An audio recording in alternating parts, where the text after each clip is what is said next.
சம்மந்தி எங்களுக்கு பொண்ணு ரொம்ப பிடிச்சிருக்கு. அப்புறம் என்ன, எல்லாத்தையும் பேசி முடிச்சிருவோம். பையனை பற்றி உங்களுக்கு தெரிஞ்சது தான், எந்த கெட்ட பழக்கமும் கிடையாது. 20,000 சம்பளம் வாங்குறான், ஒரு அழகான வீடு கட்டியிருக்கோம், எல்லாம் அவனுக்கு தான். சந்தோஷம் சந்தோஷம். நீங்கள் என்ன செய்விய பொண்ணுக்கு?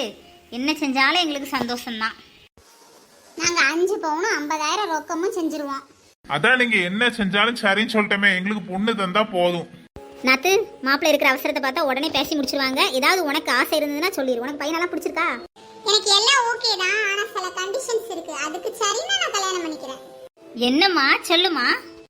நம்பர் 1, கல்யாணம் முடிஞ்ச உடனே தனி கொடுத்துன வந்துடணும். நம்பர் 2, உங்க பையனுக்கு 2 லட்சம் ரூபாய்க்கு பைக் இருக்கணும். நம்பர் 3, எனக்கு ஆப்பிள் ஐபோன் வாங்கி தரணும். நம்பர் 4, எனக்கு தாலி 5 பவுனாவது இருக்கணும். ஆஹா, நம்ம நாத்து வேற லெவல். 3 பவுன் போடுறவளே இவ்வளோ கண்டிஷன் போடுறா. 10 பவுன் போட்டிருந்த நம்ம இந்த வீட்டையும் எழுதி வாங்கியிருக்கலாம், இந்த மாமியாரையும் இவளையும் விரட்டி விட்டுருக்கலாமே.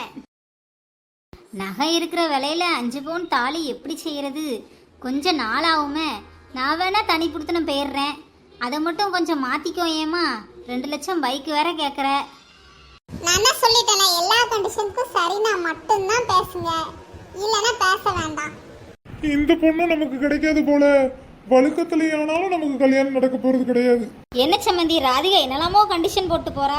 இந்த காலத்து பிள்ளையில அவங்க போக்குல போதுங்க, அதனால நம்ம எதுவும் சொல்ல முடியாது.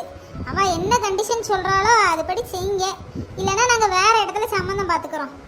என்னம்மா இந்த பொண்ணு இப்படி சொல்லிட்டா? எனக்கு ஒரு நாளும் கல்யாணம் நடக்காதாம்மா.